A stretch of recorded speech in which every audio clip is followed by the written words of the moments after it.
Welcome back. Our next talk is by Robert McClay from the Texas Advanced Computing Center. He'll be talking to us about Lmod. Okay, so I've been giving these talks for several years now, and I know that at least many of you know about Lmod. And it's end of day for most of you, although it's the start of my day. So I will try and stand up and shout and say, hey, here's something new you might not know. And I'll try not to put you to sleep, even though I know it's hard after a long day of Zooming. So, come on. Oh, I gotta get that. Oh, I have to put, I'm in the wrong window. Is that right? Yes. So I'm really happy that one of my colleagues designed this nice logo for Lmod. So I'm going to talk about a little bit about the features and histories and some of the newer things that are available in Lmod, and maybe some future work. So as you may well know, Lmod reads TCL in Lua files directly.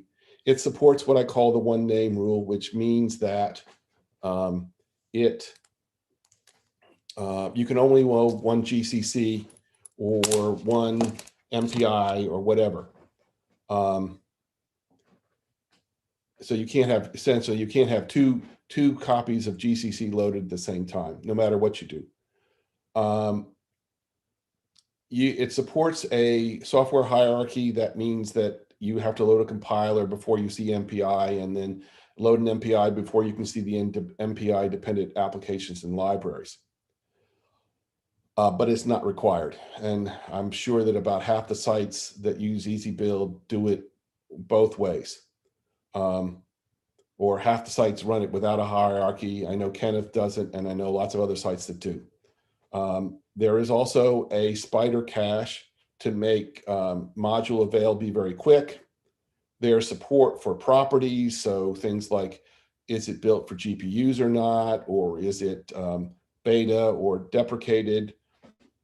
Semantic versioning, so that means that it knows that 5.6 is older than 5.10. There's this notion of family support. That means that you can say, hey, this is a compiler, so you only get one compiler or one MPI stack. Now that gets a little funky with the MPI, with the Intel compiler and GCC, but that all works. You can track what modules are being loaded, and you can do it in various ways. There's many other cool new features. There's ML for people who can't type like me. There are collections, which means you can say, you can have a group of modules that are a collection and load them as a group.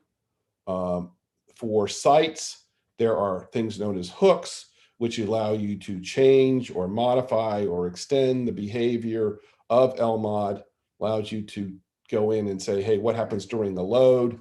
What happens, when you're doing module avail?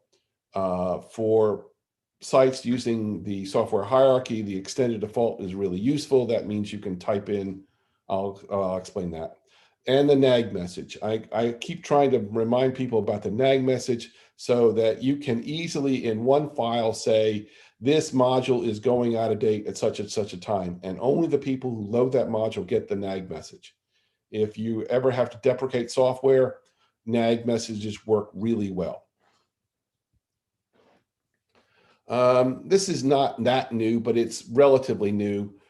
Depends on is a nice new feature that, let's suppose you have modules X and Y depend on module A. So if you do a purge and then load X and unload X, when you load X, it will load A, and when you unload X, it will unload A. But now if you load both X and Y and unload X, it keeps A. And if you load both X and Y and unload X and Y, then it also unloads A. But if on the command line you do module load A, X and Y, and unload X and Y, then it keeps A. So this way you don't get those surprises. And it's a way to minimize the number of modules that are being kept. Okay, So that's a nice feature. Large dynamic cache files for large module trees. We at Texas have this, we have a whole bunch of bio containers, things like Top Hat and all those other things. And while there's a large group of bio users on our system, they are not the majority. So we have them in a group which says, hey, I'm going to want to know about bio modules. So when I do module avail, I'll see the giant list. But for everybody else who doesn't know or doesn't want to know about bio modules, they only see, that the bio container module, you have to say, I want to see these modules. So you load the bio container module, and then all these modules become available to you. So there's support for that. And it just means that you have this mode right here. I don't know if that my mouse shows up, but if mode is not equal to spider, then it prepends that path to the bio packages. So when it does a module spider, it doesn't see it. And then you have this way of adding this script here, which describes where the bio packages are, and you have a cache directory there. And this prepend module Lmod RC adds to the script path so it can know about this module, but only when that module is loaded. Lmod 8 has been around for a while. It has a few new features that are useful. It wasn't the big change that went from Lmod 6 to Lmod 7. It just adds extended default, which I'll explain what that is. The TCL interpreter is now, well, you optionally embedded with Lmod. You can undo it. There is this new way of telling a module that it has dependent packages. So for things like Python and R, you can have a long list of extensions. You might have hundreds of them. And so you say this particular version of Python supports numpy and scipy, as well as maybe a whole list of others. And this allows you to be able to show modules, especially if you have like, I know that UGent has, where they have numpy as a separate module, but it's also provided by many Python versions. So this way, when you do a module avail or module spider, you can find those things. So extended default. I blame Intel for this. Intel has these long version numbers. In fact, I have put my foot down and say, their Intel version numbers cannot have 4 places in them. So instead of being, Intel can have 18.4.123, and I'm just, yeah. So anyway, but still 3 digits is just way too long, 3 separate groups. So with extended default turned on, do a module load Intel 18, will load the highest or the marked default. It's useful when you want to load modules Intel 17 and don't remember which is the latest, version of 17, and the module, Intel 19 something or other is the default.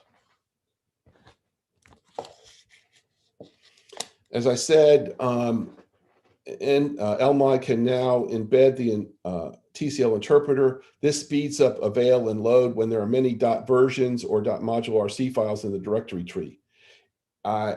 This is, so as you may know, the .version file or .module RC file is written in TCL, but Lmod needs to convert them to Lua. And so what it does is, what it used to do was fire up the TCL interpreter, convert those .version or .module RC files into a Lua file, and then so you're forking and execing the TCL interpreter many times when you're walking the tree. So this now speeds that up because it's built in, it's a library rather than a system call. But it's still faster to have use the Lua version over the TCL files. And here are extensions. So as I said, tell users what modules have extensions. So Python has numpy and scipy and maybe a bunch of others. So you have extensions and you tell it that this one has this particular version of numpy and this particular version of scipy. So you can use the module spider to find extensions, and you can use module veil if you've got it turned on to see the list of available extensions. And I'm going to skip over these examples. This is new. I had a user complain or say, hey, look, I don't understand why this module is default. You know, why did the default change? And why does it make sense? And what they had was multiple ways. There are multiple ways to have a marked default. So what I mean by a marked default is when you have a module tree and you create a dot something or other, a dot module RC file or a dot version, or set up a default symlink. So there are multiple ways to set up the default. And it was really hard to find those places where you could have a multiple defaults. So I generated a new command, which can be found in the lmod directory. And by the way, that $lmod.d is defined when you that environment variable is defined for all users. You can run the check module tree syntax command, and what it does is it walks the entire tree, the entire module path, and it loads every module and reports any syntax errors, or reports there is a syntax error in that module, which you can then go look at and fix the errors. It also reports which modules have multiple marked defaults set. And I'd like to remind people that the precedent order is a default symlink has the highest priority, then the Lua version of the .module RC file, then the TCL version of module RC, and also last is a .version file. These exist because, hey, I come from the world where I used a thing called Cmod first a long time ago. It uses default links, and then the TCL version of modules supported the .version file and the .module RC file, and then I've added the .module RC.lua file. Note that this does not check if there's a system module RC file for defaults. So those are done independently. Okay. So this is something that Maxim wanted to know about.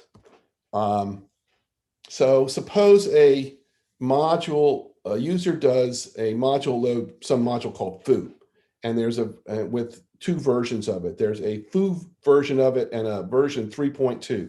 Lmod must pick something, and suppose that the 3.2 version is marked default. By the way, this stuff is all new as of like 8.4.20.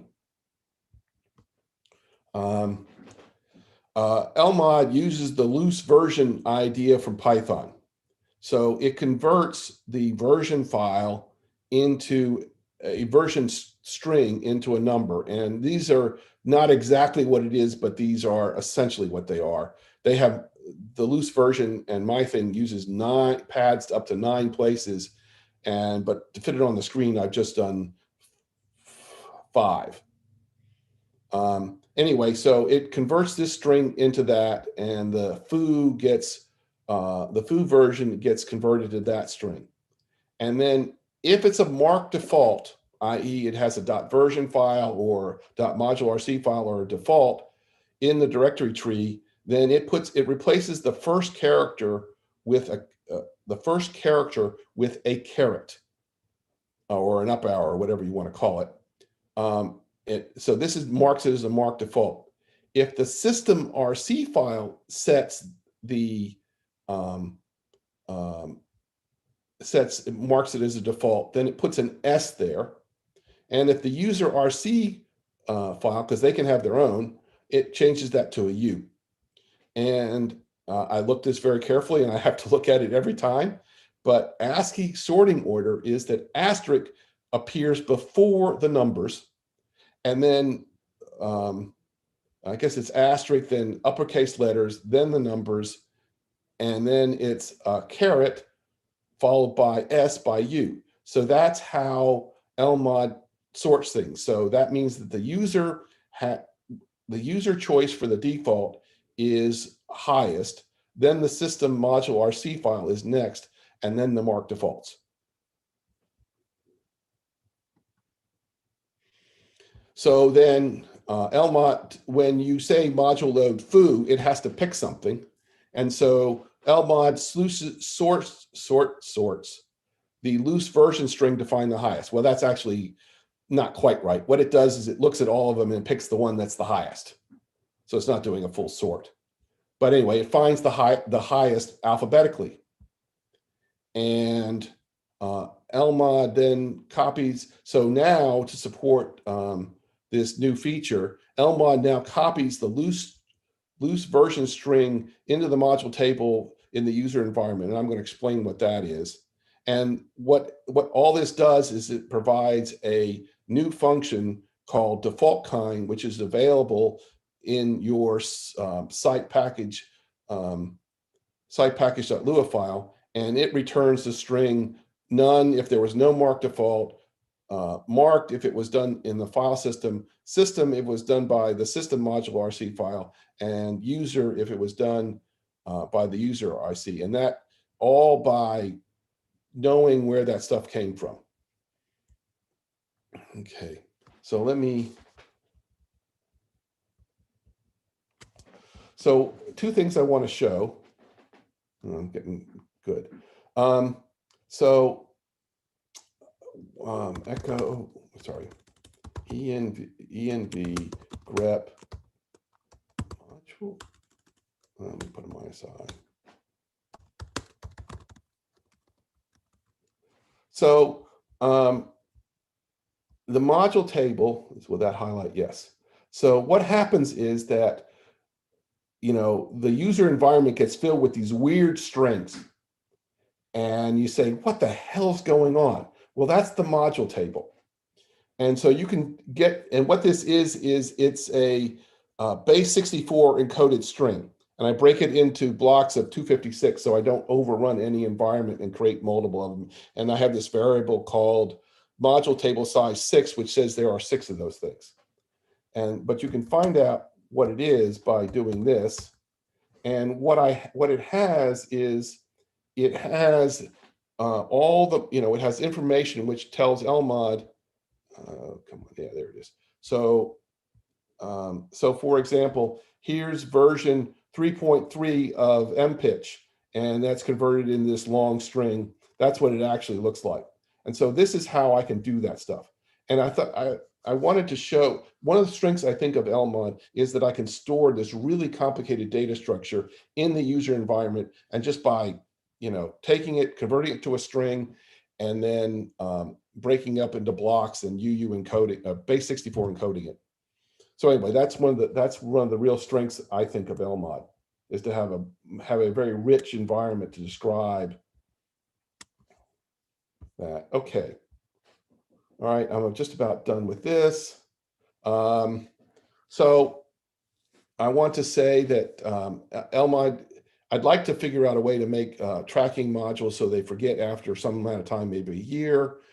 And there's Tmod 4 has this interesting feature of doing module loads with, you can set up ranges. I'm thinking about that. And one of the things I've been thinking about is taking a page out of Kenneth's notions that to be the ability to have a monthly discussion group. And if anybody's would be interested in joining that, send me some email. Okay. I'm happy to say that I have tracking on the Lmod documentation, and I can say it's used pretty much. Somebody has read the documentation on every continent except nobody in Greenland is using it. I'm really gonna have to work on that. But cities, mainly it's the places where people read it the most are the US and Europe and a little bit in the Far East. And if I've zipped through this too much, please look at the Lmod documentation at Lmod, read the docs. And if there's something that's not clear, send me a note saying, I don't understand what you're telling me. All right, I'm going to quit here. And I'm going to go. I just interrupt you there. What we'd suggest is have a break for it where, we'll have a chance for people to ask questions about Lmod now, if you're happy with that, Robert. Sure, fine. And then move on to the second half. So if anybody's got a question, can they raise their hand in Zoom and we'll allow you to ask it.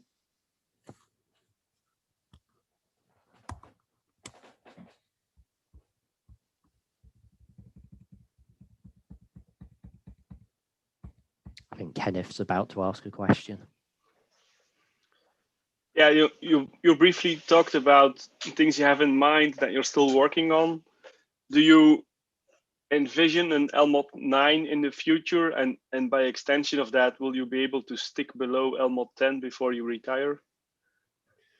I have no idea. I tend to have lots and lots of versions. In the past year, there have been 19 versions of Lmod 3.8 and 20 versions of 8.4. But I don't know.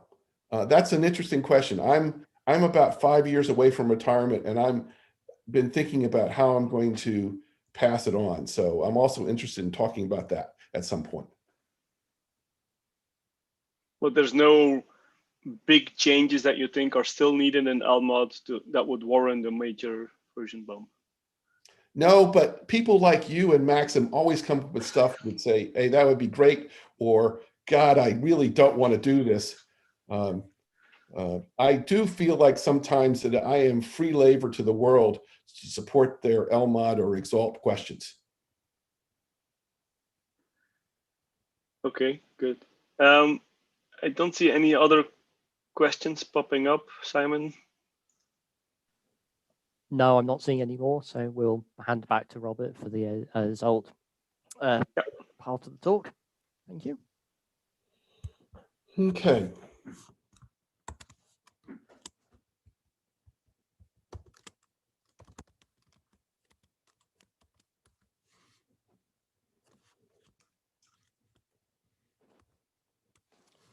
Okay, so XALT is,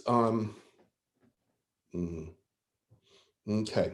I'm going to fly and I'm going to talk about, there are some things that I think are interesting. And so I'm going to talk about XALT. First of all, let me tell you what XALT is, or the outline of this talk is what is XALT, how it works, and then I'm going to talk about some of the interesting things that have come up recently. And this is sort of a precursor, or kind of funny because I am giving a talk at Hostname on XALT, but I've already recorded it, so I know what the talk is. And so there are some things here. I'm going to talk about a few of the issues that are going to come up in the Hostname talk. So I want to talk about some of the memory allocation issues I've run into, some of the container issues, and then conclude. So XALT's there to help you understand what your users are doing. What programs, what libraries your users are using, what are the imports from R, MATLAB, or Python, where they come from. One of the things that we're interested in is what are the top programs by core hours, by counts, by users. So what I mean by core hours is obviously MPI, where you've got, a number of cores and times time. So those, obviously are, using the more of your system. By counts, I mean by how many times the program is run, or by, this particular application is used by lots of users. I want to know all of those things. And one of the interesting things about XALT is it can tell you whether XALT, whether the program being run was built by the system, either by, the stuff that we install, or it got you guys installed by Easy Build, or built by a user, or what's interesting is to know this was built by a user, but a different user is running it. Tracking things like whether the executable was implemented in C, C++, or Fortran, or something else. It can track the number of MPI tasks or threading. There's some support for function tracking, but one of the things that's important to remember that XALT is not a performance tool. It's a census taker. It says this got run and it took so much time, but it doesn't know whether it was efficient or not. XALT was a last decade. It was a U.S. National Science Foundation project between me, Mark Fahey, and myself. It worked. It was too useful at TAC, so the work has continued. It originally only tracked MPI executions, but the design goals are to be extremely lightweight and to know what libraries or applications are being run.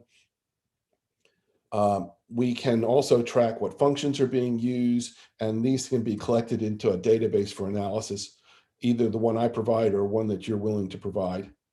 How does XALT work?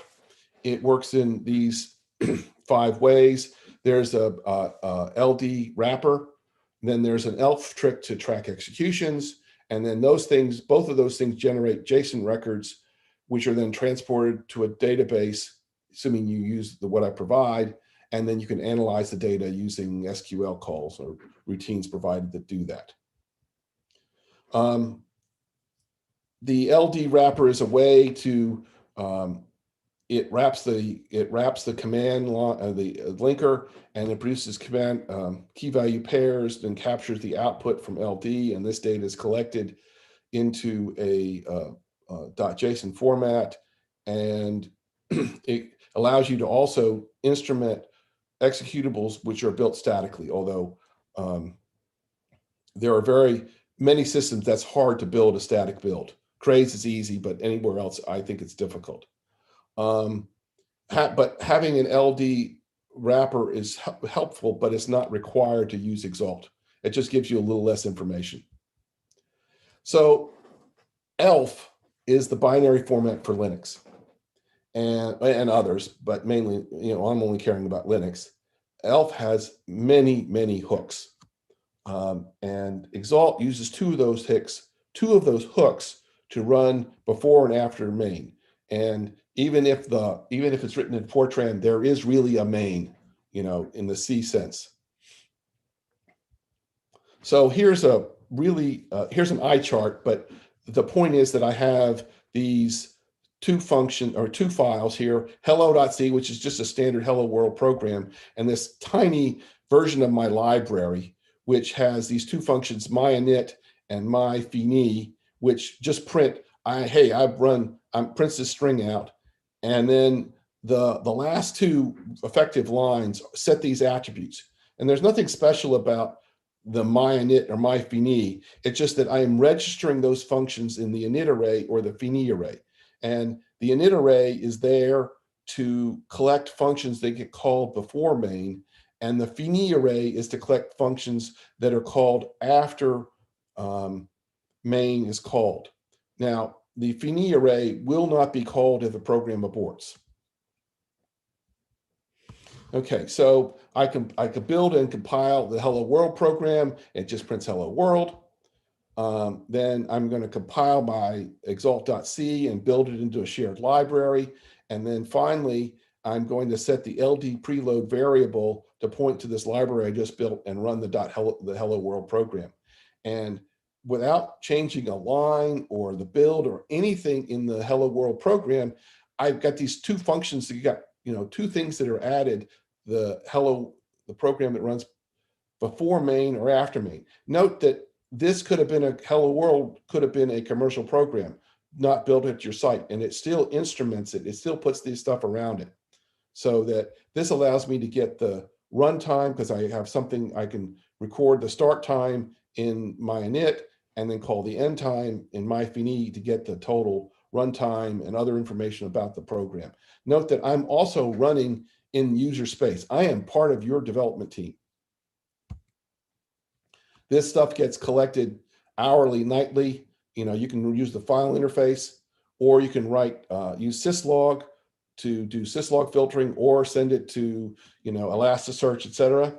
Or you can use curl to send it directly to either ELK or other things that are going to be the collector end on the curl. I don't have a lot of time, so I'm going to skip basically over this, but Lmod allows me to know that locations, by building a reverse map, know that this path for this particular library comes from this particular version of HDF5. And even if you run tmod at your site, you can use Lmod to build a reverse map. Installing it, I'm going to skip over that. I just want to talk about the site.config file, a site config.py file. Each site really needs to configure XALT to match their site. What are your compute names called? What executables do you want to track or ignore? What packages do you want to track and ignore, and what sampling rules to use? So XALT uses this config.py file to create some .h files, lex files, and py files during build. And it also provides, XALT provides this program to report how the program was configured. And it's only used during the building of XALT. And if you want to make any changes, you're going to require to rebuild it. This is for speed. I don't want to have to fire up Python on every single executable. It just takes too long. So there's path filtering to control what programs you want to track or track or not ignore. And these flex routines provide fast, regular expression parsing. And so, you have a way to set what the name of your nodes are. So I only want to track on our compute nodes. So this is ours, start with a C or an NID if we're on the Cray. And then path patterns. So I want to do something special with Python and R. I want to keep DDT, and I want to skip everything else in user bin. You have this long list, and you can also control what environment variables you want to track. Okay, sampling. Sampling turns out to be a real problem because turns out that short programs just can't be tracked. It just takes too much data. And it turns out that MPI is also a problem too, because there are sites, or there are groups that are using short, small MPI programs to train their neural networks. And that just causes problems. So XALT is designed, although this is all site configurable, to say, I want to sample greatly, reduce, I have a 1 in 10,000 chance for anything that takes less than 30 minutes. A 1% chance for half an hour to 2 hours, and anything over 2 hours, I want to record them. So I can now sample programs like Perl and awk and sed, but I don't have to know about every single one of them. And MPI programs, there's a similar way to do it. One of the things that's interesting about MPI programs is that many people run simulation programs just forever. They don't have an end time. They just run until they run, their 48 hours, 24 hours, or whatever is completed, and they just let the program be terminated. So to do that, I say that anything that's less than 128 tasks will be sampled, and anything more than 128 tasks will be recorded independent of runtime. Okay, so XALT is now linking everything. This is part of the stuff that I'm going to talk at FOSDAM. I do feel like there are times where I feel like I'm a developer on every team out there, because XALT shares namespace, so I have to do some obfuscation. XALT shares memory allocation and containers. God, I hate containers. And so containers cause a problem because I can't know that system libraries are going to be there. So that requires some dancing around. So one of the first problems I ran into is a user code created a linked list, but their program failed to put a null at the end of the list. But because it was the first thing they did, and all memory is zeroed before program start. The program worked without XALT there, but fails with. So to understand what happened, I got a chance to look at the user code. This was at our site, so I could look at it and fix it.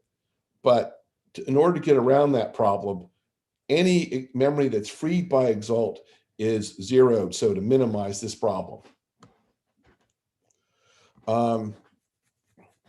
You know, not all user programs allocate and free memory correctly. Isn't that a surprise? And XALT would sometimes fail when freeing memory in the what I call my fini. Result is that XALT allocate but does not free memory after main, and this tends to work better than freeing containers. I wish people would just learn how to build programs, but anyway, that's not what's happening. So XALT requires libuid on the host, and you can't build XALT without it. But I can't guarantee that libuid is going to be there. By the way, libuid provides a universally unique identifier, and I need that to make XALT work, but not on containers. So XALT has to use DLOpen and DLSim to build to use libuid. What it does is during the install process, XALT copies libuid to the XALT install directly, and then it does a DLOpen directly to that location, and then it uses DLSim to connect to the library routines. And this is how XALT gets around the fact that I can't require that certain libraries be there, but I put them in a special directory that I know that if XALT is active, I can make that directory be part of the container, and this all works. Okay, I'm coming up. Good. We're gonna be fine. So Pete, why do you want to use XALT? This is a fair amount of work. Why, what's the point? Well, it's useful for us to do lots of things. We use this to provide what programs we're going to use for benchmarking, where queues are being overused, who's running NWChem. We wanted to track our packages, so we can do this by intercepting the imports. Same thing for similar notion, but has to be done specially. Each one of these things has its own special way of doing it. Well, I got some help through Kenneth to talk to this Ricardo Muti, who helped me figure out how to use site custom.py, which is read by every single Python. And it runs on both Python 2 and Python 3. And you just add it to the Python path, and it knows how to deal with whether it's Python 2 or Python 3, and it can collect that. And then you can control what patterns you want to keep or throw away. And one of the recent things was to read the watermark. So if a program is built with XALT, you can find out information about it, where it was built, what modules was used to build it with, and what machine it was built on. So here's a small example, tells you what directory it was built in, what the time is, what modules were there, what operating system, what build host, who built it, what the compiler is, and when it was built, and what version of XALT was used to get there. We can track GPU usage, and this is also from help from Scott McMillan. And we can also track singularity containers as well. And then finally, I wanted to mention that XALT has ways to know what's going on. So you can turn on these environment variables. XALT tracing equals yes, and sampling equals no, which means I don't want to sample. I want to collect every program. And then it tells you, here's the stuff that we got running in my init that runs the program, and then it tells you all the things it did on the way out. And XALT does not have the same coverage of or same usage, and I don't really know who uses it. I just know where people are reading the documentation, and so it's used a lot, or people are at least reading the documentation. Whether they're using it or not, I don't know. anyway, thank you very much. I finished just on time. And I'm very happy with the XALT logo. The eye with the magnifying glasses is Big Brother is still watching. And if you have, if anything piqued your interest, I would definitely recommend reading the XALT documentation at Read the Docs. And I'll now take questions. I think Victor has a question. Yeah, I'll just ask Victor to unmute and he'll ask the first question.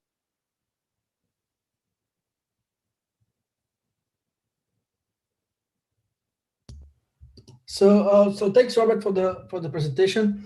I just have one question. You talked about that you use XALT mainly to identify applications like NWCAN as an example. Yes. The way I see it is that you do pattern matching on the name of the applications, right? Yes, I only know the name of the application.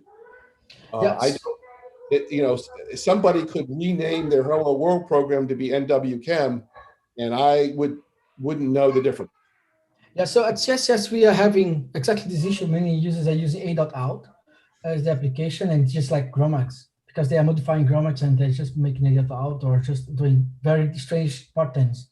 So in that case, what we have done, we have a patched XALT to extract, to object dump some symbols from the symbol table. And then we are doing some neural network magic to identify the applications. So that object dump, additional object dump, has some impact, right? It's a bit slower because you're getting the full symbol table. And you're doing that during execution time? Well, we do that. Time. Sorry? Are you doing it through the LD wrapper, or are you doing it when XALT, when the program runs? LD wrapper. Okay. So and then we are pruning to get, I don't know, the first 5,000 or X amount we can actually select it to environment variable, how many characters you can get from the symbol table. And we are not sure if you should push this into XALT back, or if there's anybody interested, or if you're interested, or if you have any other way that we should do so that we can push this back into XALT.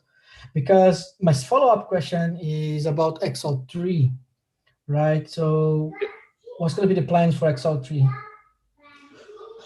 Well, I mean, essentially, all of this stuff is pretty much what I think XALT 3 is going to be. I don't have, the things that are interesting to me are how to deal with the database rather than questions about improving the way. I mean, I'm pretty happy with the way XALT works, but I certainly think that,